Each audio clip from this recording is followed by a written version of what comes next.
ገንዘቦ እጅዎ ላይ እየተበተነ ተቸግረዋል? እንግዲያውስ ይህ ቪዲዮ ለእርስዎ ነው። ሰላም ጤና ይስጥልን ውድ አብራሪ ሚዲያ ቤተሰቦች እንደምን ሰነበታችሁ? ከ3 ቀን በፊት የግለሰብ ፋይናንስ ዕውቀትን የተመለከቱ 10 ክላሲክ የሆኑ መርሆችን ወይም ደግሞ ዘመናዊ ሽሬ መመሪያዎችን ቪዲዮ ሰርቼ ይዤላችሁ መጥቼ ነበረ። በዛ ቪዲዮ ቃል እንደገባሁላችሁ ክፍል 2 ደግሞ በዘመናዊው ዓለም ወይም ደግሞ አሁን በተለይ ከ1980 እንደ ፈረንጆቹ አቆጣጠር በኋላ የመጣውን ሞደርን ፐርሰናል ፋይናንስ ዋይዝደም የሚባሉትን 10ሩን ደግሞ ለዛሬ በዚህ ቪዲዮ አጠር አድርጌ ይዤላችሁ ቀርቤያለሁ። እነሱን እስከ መጨረሻው ድረስ ተከታትላችሁ በህይወታችሁ በተለይም ደግሞ ከግለሰብ ፋይናንስ እና የቤተሰብ የገንዘብ ህይወትን ከማሻሻል አንጻር እጅግ ጠቃሚ የሆነ ቁም ነገር እንደምትጨብጡበት ተስፋ አደርጋለሁ። እስከ ቪዲዮ መጨረሻ አብራችሁን እንድትቆዩ ጋብዛለሁ። መልካም ቆይታ።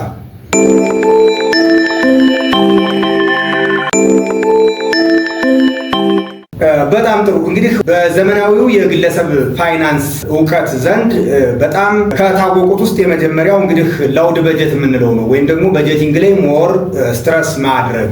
ብዙ ጊዜ እኛ ኢትዮጵያውያን በገንዘብ ጉዳይ ላይ ስናወራ ቋጣሪ ነው፣ ስጉንጉን ነው የሚል እጅግ የተጋነነ አይነት ስያሜ እንሰጣለን ለሰዎቹ እና እሱን የሚከላከል መንገድ ነው ይሄኛው። እንግዲህ ላውድ በጀት ስንል ስለ በጀት ያለምንም መሸማቀቅና ሀፍረት አውጥተን ማውራት መነጋገር ማለት ነው። ይህንን ስናደርግ በተለይም ይሄ ላይፍ ስታይል ኢንፍሌሽን ያለው በቀደም በክፍል 1 ዝግጅታችን እሱ ላይ ላይፍ ስታይል ፕሬሸር፣ ላይፍ ስታይል ኢንፍሌሽንን እንከላከላለን። ይሄ ከሆነ ደግሞ እንደ አቅማችን እንኖራለን። በባለፈው ዝግጅታችን ምን ብለናል?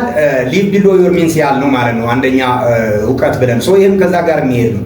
ስለዚህ ላውድ በጀት ማለት ስለ በጀት በደንብ ከሰዎች ጋር ስንነጋገር አንድም ፒር ፕሬሸርን እናስቀርበታለን፣ ወይም የአቻ ግፊት የምንለውን በተለይ ወጣቶች አካባቢ ገንዘብ ማጥፋትን በተመለከተ እነዛ ሰዎች ጋር በሚኖረን ሪሌሽን የምናደርገው ኮሚኒኬሽን የምናደርገው አይ እኔ በጀቴ እስከዚህ ድረስ ነው ብለን ሊሚት አስቀምጠን ለእነዚህ ሰዎች በተቻለ መጠን ይህንን ለማስረዳት ጥረት ማድረግ ነው።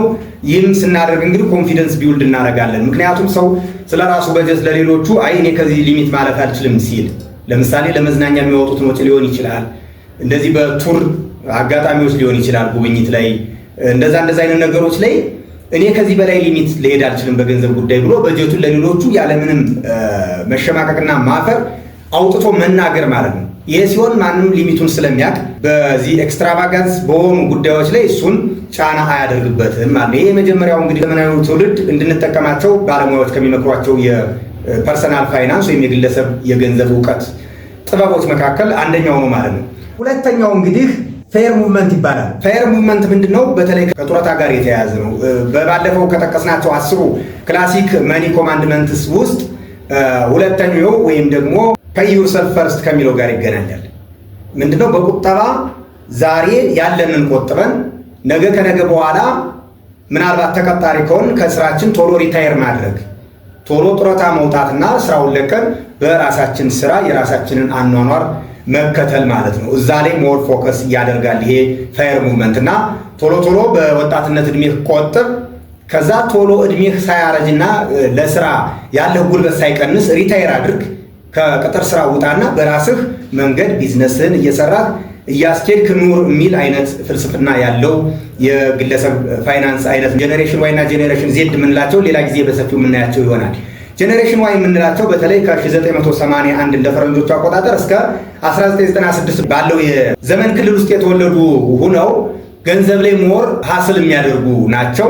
ጄኔሬሽን ዜድ የምንላቸው ደግሞ ከ1997 ጀምሮ እስከ 2012 እንደ ፈረንጆቹ አቆጣጠር የተወለዱት እና አሁን በገንዘብ ላይ በከፍተኛ ሁኔታ ሀስል እያደረጉ ገንዘብን በወጣትነታቸው ይዘው ቢዝነስ የራሳቸው የሆነ ነገር ለመፍጠር የሚፍጨረጨሩትን የትውልዱን ክፍል ነው የሚያሳየው። እንግዲህ ከፔይ ዩርሰልፍ ፈርስት ወይም ደግሞ ቅድሚያ ለራስህ ክፈል ከሚለው ጋር ሞር ሪሌት የሚያደርግ የገንዘብ አያያዝ ፍልስፍና ነው።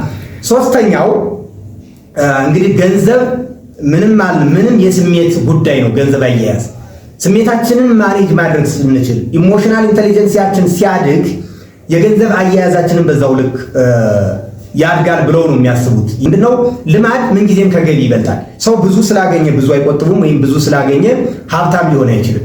ኢሞሽኑን መቆጣጠር ከቻለ ግን ብዙ በማግኘት ላይ ብዙ መቆጠብ ይችላል። ያንን የቆጠበውን ገንዘብ ደግሞ ኢንቨስት ማድረግ ይችላል። በቀላሉ ፐርሰናል ፋይናንሱን ስትሮንግ ማድረግ ይችላል፣ ጠንካራ ማድረግ ይችላል። እና ይሄኛው እንግዲህ ቢሄቪየራል ፋይናንስን ሞር ፎከስ ያደረገ ነው። ሳይኮሎጂካል ቤዝ ያለው ነው ማለት ነው። ከሳይኮሎጂ ኢንተረስት አንጻር ሰዎች ኢሞሽናል ኢንተለጀንሲያቸው ሲያድግ የፋይናንስ አያያዝ፣ የገንዘብ አያያዝ አቅማቸውም ይጨምራል። በዛ ልክ ገንዘባቸውን በፈለጉት መንገድ በጥንቃቄ ማስተዳደር፣ ማሳደግ፣ ኢንቨስት ማድረግ ይችላሉ ብሎ ነው። እንግዲህ ይህም ሞር ሊቭ ቢሎ ዩር ሚንስ ከሚለው ጋር ሪሌት ያደርጋል ማለት ነው።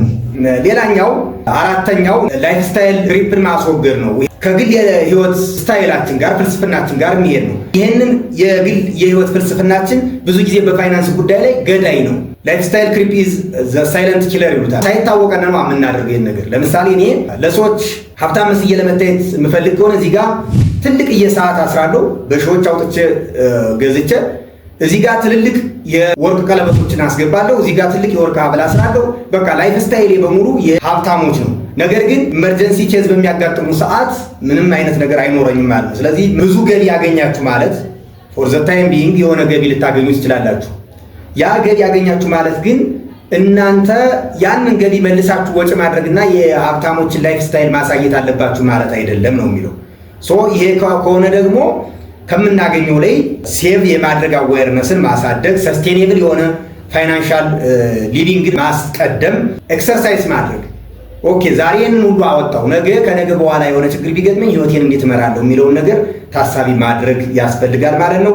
ይሄ እንግዲህ ሊቭ ቢሎ ዩር ሚንስ ከሚለው ጋር ወይም ደግሞ በአቅማችሁ ኑሩ ከሚለው ጋር ሞር ሪሌት የሚያደርግ ፍልስፍና ነው ማለት ነው፣ ከ10 ዘመናዊ ሽሬ የገንዘብ አያያዝ እውቀቶች መካከል። ሌላኛው እንግዲህ ከዚህ በኋላ ያሉት አብዛኞቹ በዚህ በአዲሱ ጄኔሬሽን ቅድም ጄኔሬሽን ዋይ እና ጄኔሬሽን ዜድ ስላችሁ በነበረው ሞር አርቲኩሌት የተደረጉ ናቸው።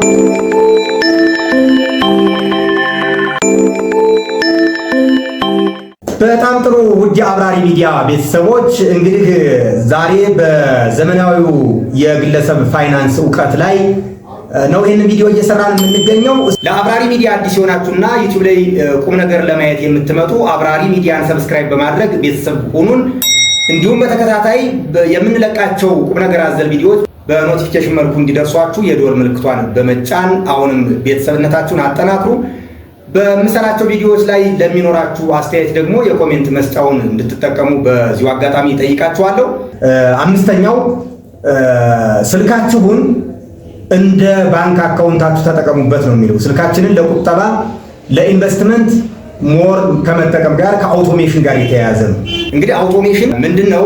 ቴክኖሎጂውን ለገንዘብ አያያዝ እውቀት ደጋፊ አድርጎ የመጠቀም ጥበብ ነው። ለምሳሌ ስልኮቻችን አሁን ብዙ እንደ ቴሌብር፣ እንደ ኤምፔሳ ከዛም ማለፍ ሲል ለምሳሌ የመበደሪያ አሉ የንግድ ባንክ እንደ ኪሴ ምናምን የሚባሉ ማለት ነው። አድራሽ ወዘተ ብዙ አይነት ዳሽን ባንክ እና ንግድ ባንክ የጀማመሯቸው የዋሌት ፋይናንሶች አሉ። እሱም ዋሌት ፋይናንስ ግለሰባዊ የፋይናንስ አቅማችሁን ለማሳደግ ተጠቀሙበት ነው። ለምሳሌ በባንክ ላይ ኤቲኤም እያወጣ የምትቸገር ከሆነ የባንክ ዋሌትህ ላይ በማስቀመጥ ገንዘብን በቀላሉ በካሽ እንዳታወጣው ራስህን የኢሞሽንን መቆጣጠር ትችላለህ የሚለውን ፍልስፍና ይከተላሉ። ቴክኖሎጂን አውቶሜት አድርጋችሁ ገንዘብ ለመቆጠብ ነው እንጂ ወይም ለኢንቨስትመንት ተጠቀሙበት እንጂ ሞር ስፔንድ ለማድረግ አትጠቀሙበት። ከዛ ይልቅ ይህን አውቶሜሽን ገንዘባችሁን ለማሳደግ የቁጠባ ባህላችሁን በየጊዜው ኢንክሪዝ ለማድረግ ተጠቀሙበት ብሎ ነው ይህ ፍልስፍና የሚመክረው። እንደተባለውም ምቾትን ከጉጉታችሁ ነጥላችሁ ተጠቀሙበት። ለምሳሌ በሞባይል ባንኪንግ ገዝተን ነገሮችን ስናስተላልፍ ሞር ኢት ኢዝ ኮንቬኒየንስ በጣም ቀለል ይለናል። ነገር ግን ደግሞ በሌላ መልኩ ስናይ ደግሞ እያባከን መሆኑን ደግሞ አንደርስታንድ ማድረግ አለብን ነው። ምቾት አለው። እነዚህ የፋይናንሻል ዋሌት ሲስተሞች ምቾት አላቸው። ግን ደግሞ ጉጉት የሚያጭሩ ነገሮች ላይ ደግሞ ጀስት ኢሞሽናችን መቆጣጠር ገንዘብ አያያዝ እውቀት ውስጥ ቴክኖሎጂ በሁለቱም ሳይድ የተሳለ ሰይፍ ነው።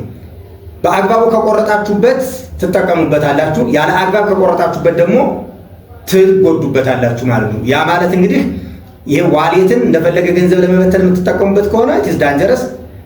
በሌላ ሳይዱ ደግሞ ገንዘባችሁን ለመቆጠብ ራሳችሁን ማኔጅ ለማድረግ የምትጠቀሙበት ከሆነ ጠቃሚ የሆነ የገንዘብ አያያዝ እውቀት ነው ይሄ ዘመኑ ያመጣው ቴክኖሎጂ ያመጣው ፈጠራ ማለት ነው። ስድስተኛው ሀብታችሁ ማለት ገቢያችሁ ማለት አይደለም ይለናል። ሀብታችሁ ማለት ገቢያችሁ ማለት አይደለም። ገቢያችን የሚያሳየው ምን ያክል በአንድ የተወሰነ የጊዜ ኢንተርቫል ውስጥ ምን ያህል ገቢ እንዳመነጨን ነው። ኔትወርዝ የሚባለው ወይም ደግሞ ሀብት የሚባለው ግን ከአገኘነው ገቢ ውስጥ ምን ያህሉን ለቀጣዩ ጊዜ አቆይተነዋል፣ ሴቭ አድርገነዋል፣ ምን ያህሉን ወደ ኢንቨስትመንትነት ቀይረነዋል የሚለው ነው። ስለዚህ ትልቅ ገቢ ማለት ትልቅ ሀብት ማለት እንዳልሆነ ማወቅ አለብን። ትልቅ ገቢ ማለት ትልቅ ሀብት የሚሆነው ከገቢያችን ከፍተኛውን ፐርሰንት ለቁጠባና ለኢንቨስትመንት ስንጠቀመው፣ ፎር ዴይሊ ኮንሰምፕሽን የምንጠቀመው ከሆነ ግን ትልቅ ገቢ ማለት ትልቅ ሀብት ማለት አይደለም። እንዲያውም ትልቅ ዕዳ ነው የሚሆነው። ምክንያቱም ብዙ በተጠቀመ ቁጥር ፍላጎታችን በዛው ልክ እያደገ ስለሚሄድ ሌላ ብድር ልናመጣ ልንፈልግ እንችላለን ማለት ነው። ስለዚህ አሴት የሚለውን ነገር ከካሽ ፍሎ ጋር ማምታታት የለብንም። አሴት ከካሽ ፍሎ ለየት ያለ ነው፣ የበለጠ ነገር ነው። ገዝተን ያስቀመጥነው አንድ የኢንቨስትመንት ኦፖርቹኒቲ በሚሊዮን ከሚቆጠር የካሽ ገቢ የበለጠ ጥቅም አለው። ምክንያቱም ካሹ አዘሴም ታይም የምናወጣው ከሆነ ሂያጅ ነው፣ እኛ ጋር አብሮ የሚቆይ ንብረት አይደለም። ስለዚህ አሴት ምንጊዜም ከካሽ ፍሎ ወይም ከምናገኘው ጥሬ ገንዘብ ወይም ከገቢያችን በተሻለ ሁኔታ መታየት ያለበት ነገር ነው። በገቢያችን ልክም አሴታችንን ኮንሲደር ማድረግ የለብንም የሚለው ነው። ይሄ እንግዲህ ብዙ ጊዜ የአሴትና የሊያቢሊቲን ልዩነት አንደርስታንድ እንድናደርግ ክፍል አንድ ላይ ካየነው ጋር ትንሽ የሚቀራረብ ይዘት አለው። ሌላኛው ሰባተኛው በምታውቁት ነገር ላይ ኢንቨስት አድርጉ ነው የሚለው። ኢንቨስት ስናደርግ ትንሽ እውቀት ባለን ትንሽ አንደርስታንዲንግ ባለን የስራ ዘርፍ ላይ ኢንቨስት ብናደርግ ሞር አዋጭ ነው። አንድም ስራውን እንወደዋለን፣ ሁለትም ከእውቀት ማነስ ከሚመጡ ኪሳራዎች እንድንበታለን። ለምሳሌ አንድ መምህር ኢንቨስት ሊያደርግ የሚገባው ትምህርት ሴክተር ጋር በተያያዙ ጉዳዮች ቢሆን ሞር ውጤታማ ይሆናል፣ ከመምህርነት ስራ የመጣ ሰው ማለት ነው። ባክግራውንዱ የፋይናንስ ስራ የሆነ ሰው ደግሞ ፋይናንሱ ላይ ኢንቨስት ቢያደርግ ሞር አዋጭነት ያለው ስራ ሊሰራ ይችላል። ሌላውን በተመሳሳይ ማለት ነው። ሶ ኢንቨስት ስታደርጉ ሞር በምታውቁት ነገር ላይ ቢሆን ይመከራል እንጂ ይሄ ማስታወቂያ በተነገረበት ሁሉ እኛ ይሄን ያላተረፍን በተባለበት ሁሉ ኢንቨስት የምናደርግ ከሆነ እውቀቱ ስለማይኖረን እነዛ ሰዎች አትርፈው ሊሆን ይችላል፣ ለእኛ ደግሞ አብሮ መሄድ ይሆናል ከግለሰብ እውቀታችን አንጻር ማለት ነው። ስለዚህ ቤዚክ የሆኑ ጉዳዮች ላይ በተለይ ደግሞ እነዚህ ሶሊድ ቢዝነስ የምንላቸው ከየትኛውም እውቀት ተነስተን ልንሰራቸው የምንችላቸው ላይ ሞር ፎከስ ማድረግ ቢኮዝ ዛሬ እውቀቱንም በቀላሉ ከሌሎች ኮፒ ለማድረግ በጣም ቀላል ነው። ሶሊድ ቢዝነስ የምንላቸው ማከፋፈል ሊሆን ይችላል፣ ችርቻሩ ሊሆን ይችላል፣ እንደዚህ ነገር። ከዛ ውጭ ግን ጥሩ እውቀት በሌለን ነገር ላይ ዘለን መግባት የለብንም ነው። ስምንተኛው የጎንዮሽ ስራን በደንብ አጥብቆ መያዝ ነው፣ ወይም የጎንዮሽ ስራን መፍጠር። ለምሳሌ አንድ አካውንታንት በግሉ የአካውንታንትነት ስራ ሊሰራ ይችላል። ሳይድ ሀስል የምንለው እሱን ነው። ሴኩሪቲ ቢልድ ያደርግልናል ለፐርሰናል ላይፋችን። ምክንያቱም አንድ ኢንካም ከዜሮ ያልተናነሰ ነው የሚለው። በአንድ ስትሪም የሚመጣ ኢንካም ከአንድ ምንጭ የሚመጣ ገቢ ኢት ኢዝ ክሎዝ ቱ ዜሮ ነው የሚለው። ምክንያቱም አቴኒ ታይም ያ አንድ ኢንካም ሊቋረጥ ይችላል። ያኔ በከፍተኛ አደጋ ውስጥ ልንወድቅ እንችላለን። ምክንያቱም አንድ ስትሪምን ተጠቅመን የምናመጣው የሆነ ሰዓት ላይ መቆሙ ስለማይቀር መልቲፕል ስትሪምስ መጠቀም፣ ሳይድ ሀስል መጀመር፣ ከዚህም ከዛም በምንችለው ነገር የአቅማችንን መፍጨርጨር ሌላኛው የግለሰብ ፋይናንሳችንን ከፍ የሚያደርግ የእውቀት መስክ ነው ማለት ነው። በዘመናዊው ዓለም አሁን ከተፈጠሩት ውስጥ አይታችሁ ከሆነ አሁን አንድ ገቢ ላይ የሚንጠለጠሉ ሰዎች በጣም ውስን ናቸው።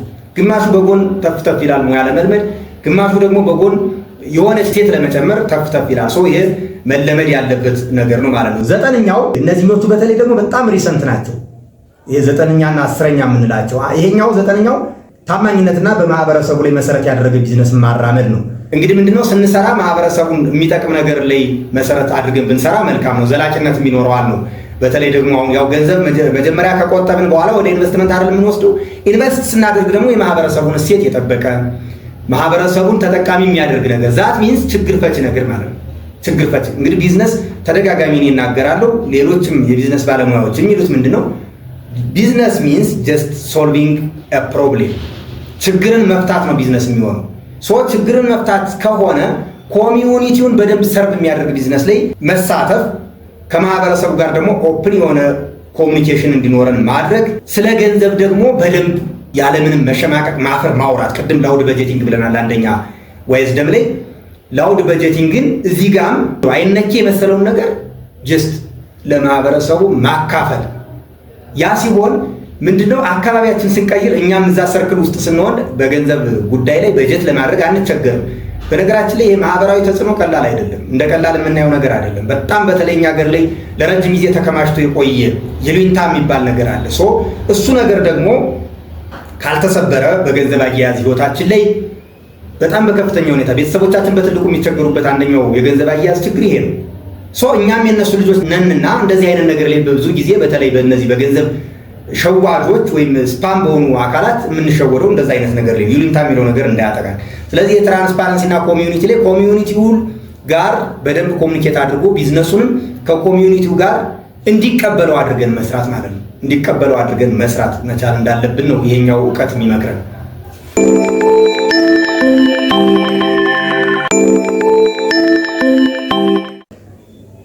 መልካም አሁን የመጨረሻው ላይ ደርሰናል። እንግዲህ የመጨረሻው ሰስቴኔብል ፋይናንስ ወይም ደግሞ ዘላቂ የሆነ የግለሰብ ፋይናንስን ወይም የገንዘብ አያያዝን ታሳቢ አድርገን መስራት ነው። ብዙ ጊዜ ESG የሚባል አለ። ምንድነው? ኤንቫይሮንመንት፣ ሶሻል እና ገቨርናንስ የሚባል ኤንቫይሮንመንት የምንለው አካባቢያችንን መሰረት ያደረገ በተለይ ደግሞ ከዚህ ከተፈጥሮ ሀብት ጥበቃ ጋር በተያያዘ እሱን ታሳቢ ያደረገ ስራ መስራት እንዳለብን ነው። የምንሰራው ስራ የኤንቫይሮንመንት ፖሉሽን የሚያመጣ ከሆነ የአካባቢ ብክለት የሚያመጣ ከሆነ ሰስቴኔብል አይሆንም ማለት ነው። ኤኒ ታይም ማህበረሰቡ ስቶፕ ሊለን ይችላል፣ አቁሙ ሊለን ይችላል።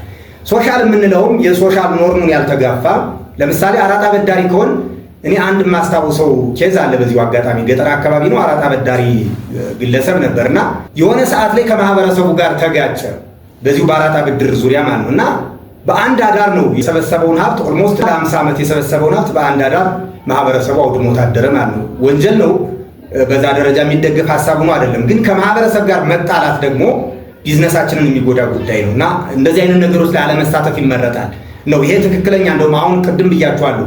ይሄ በጣም ሪሰንት በሆኑ ከዚህ ከሚሊኒየሙ ጋር ተያይዞ የመጡ ናቸው እነዚህ። ከዛ በኋላ ኤንቫይሮንመንታል ፖሉሽን በጣም ሲሪየስ የሆነ ኢሹ የሆነ ሲመጣ እንደዛ ከዛ አንፃር ለምሳሌ ይሄ ቴሮሪዝም በጣም አንገብጋቢ የሆነ ኢሹ የሆነ ሲመጣ ነው የመጣው። ገቨርናንስ የምንለው ከመንግስት ፖሊሲዎች መመሪያዎችና ከዓለም አቀፍ ህጎችም ጋር በተያያዘ አላይን አድርገን መስራት እንዳለብን ነው የሚጠቁመን። ይሄ መጨረሻው በአሁኑ በዘመናዊ የገንዘብ አያያዝ እውቀት ውስጥ ነው። ምክንያቱም ገንዘብ ሊኖረን ይችላል ሴቭ አድርገን ለኢንቨስትመንት ሬዲ አድርገን የምንሳተፍበት ኢንቨስትመንት ግን በወንጀል ድርጅት ውስጥ ከማህበረሰቡ ኖርምና ባህል ጋር በሚጋጭ ድርጅት ውስጥ የሚያስገባን አይነት ከሆነ ኢንቨስትመንቱ አቴኒ ታይም ሊከስር የሚችልበት እድል በጣም ሰፊ ነውና እዛ ላይ ጥንቃቄ እንድናደርግ ነው የሚመክረን። የገንዘብ ስራችንን ከቫሊዩስ እነዚህ ሶሻል ቫሊዩስ ሶሻል ኖርምስ ከነዛ ሶሻል ሩልስ ጋር መጣጣም መቻል አለበት። ኢቲካል መሆን አለበት። የማህበረሰቡን እሴት ያገናዘበ መሆን መቻል አለብን። ለምሳሌ አንድ የሕክምና ተቋም ገንብተን ነገር ግን ጽንስ ማስወረድን ያለ አግባብ የምንፈጽምበት ከሆነ ያ ክሊኒክ የሆነ ሰዓት ላይ ማህበረሰቡ ሊጠላውና ያንን ክሊኒክ አንቅሮ ሊተፋው ይችላል። የምንሄድበት ነገር ኢቲካል መሆን አለብን። በጣም በአሁኑ ጊዜ በከፍተኛ ሁኔታ እያደገ ያለ የቢዝነስ ወይም የፐርሰናል ፋይናንስ ጽንሰ ሀሳብ ነው። ይህንን በደንብ ልንይዝ ይገባል። ቆጥበን ወደ ኢንቨስትመንት ስንገባ ማለት ነው።